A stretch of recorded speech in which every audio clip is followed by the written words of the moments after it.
Hey yo, what's good everybody? It's your boy Matthew Maley for MatthewMaley.com. Well, I am back here at the World Series. Well, at the Rio. Give you a little shot there. Rio. I'm trying to vary it up because I've done so many of these posts. I'm trying to get at different parts of the strip for you guys. So hopefully you're getting Palazzo and Venetian as we speak. Hopefully. So came out today to see final table of a player that I've always liked, even though he's gone through some hard times. Well, at least never quite the success that he had originally had back in 2006. But he reclaimed it today, and it was pretty awesome. So we'll get to event number 35, which is the 3K pot limit Omaha, which is what I actually came out here for. And we'll get into all the details about Jeff Madsen winning it and all that. But first, I did want to touch on a couple things that World Series did this year that was pretty cool. For one, the last event right before this, event number 34, is the first time that they have done a turbo event. So it was 1K, really fast blinds, essentially a real turbo event. So I thought it was interesting. I personally would never play one because I do not like turbo events. But from what I heard, I mean, I think it had, let me see here, it had 1,600 people, which isn't great for a 1K, but I think it's good enough that they'll probably have another one. So I'm curious to see how that continues. Nobody really big that made that final table other than Jake Cody, who I've always liked just because I know one of his friends that serves over at Aquanox, really cool guy. But also, in addition to Madsen, there was one other thing I wanted to mention. Sorry, I apologize here. What was it? Oh, it was touching on E-Dog. Eric Lindgren, who has had a very publicized trouble with debt and addiction to gambling and a lot of other stuff, who really fell off. I mean, of all the biggest pros that did fall off, I would say him and Howard Lederer are probably two of the biggest ones. At one point, I believe he said he was $5 million in debt. And mind you, they're two of the biggest ones for different reasons. Howard Lederer, for everything was full tilt. But Lindgren definitely was more of his own doing. But wanted to give him a shout out. He took the bracelet in the 5K no limit hold'em. There was 516 players. I didn't get to see it, but I just, was watching updates and whatever. So I just wanted to give him a shout out, and hopefully he's able to get out of the red soon and get his life back on track. He ended up taking down 600,000 for this win, so that's pretty solid. There was a decent final table with that, but nothing like too crazy. Also wanted to give a shout out to Barry Greenstein. He took third place in event number 31, the $1,500 PLO high-low.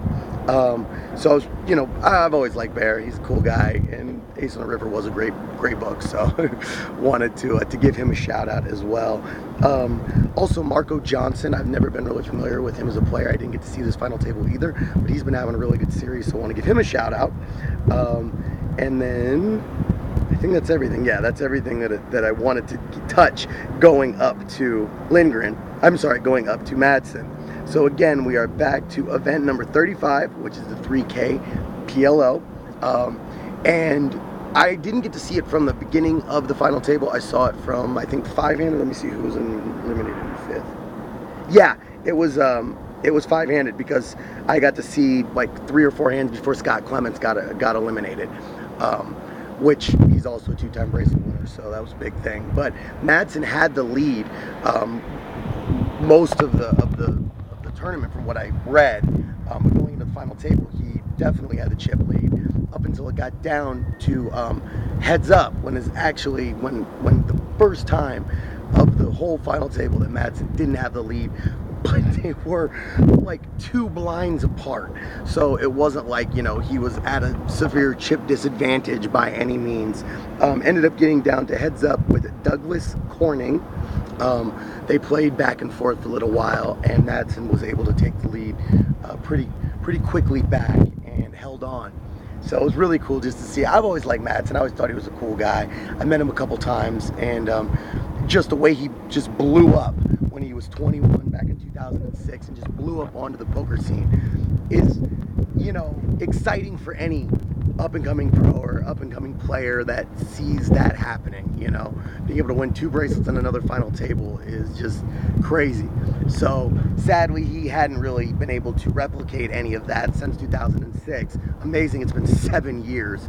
But finally did, and I'm really happy for him. Really cool guy. Also cool thing, Steve Aoki came through. Him and Madsen are friends apparently, so Steve Aoki came through, got his picture taken with Madsen, and it was cool seeing Aoki there. I didn't, you know, I knew that he had some poker friends just from the video for No Beef with him and Afrojack, but I didn't know they were on it like that, so that's pretty cool, and further, you know, makes me want to continue this life to get to that level. So overall, it was a lot of fun watching that. Cool, cool final table, and anytime that I could see a player that I like win, always down for it. So there you have it, another blog entry, this time for pretty much everything that happened between event number 29 when Tom Schneider won up to event number 35.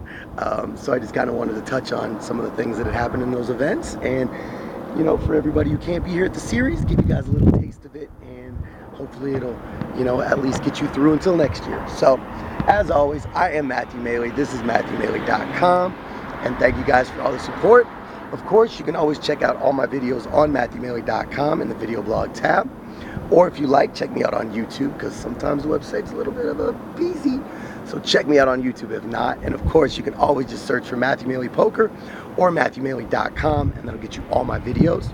Once you get up on there, I would love it if you guys subscribe to my channel, so you'll be the first to see whenever new videos come out, as well as maybe drop me a couple comments, throw me a couple likes. I appreciate it. Of course, you can also check me out up on Facebook. Search for Matthew Maley Poker. Post all my videos on there and some of my bigger posts. You can follow me on Twitter at Matthew Maley. Again, I post all my videos there, but they're a little more difficult to see. So you might just check it out on Facebook. And finally, check me out on Instagram. Follow me. I'm at Matthew Maley Poker. And try to put up pictures as often as I can. So check me out on there.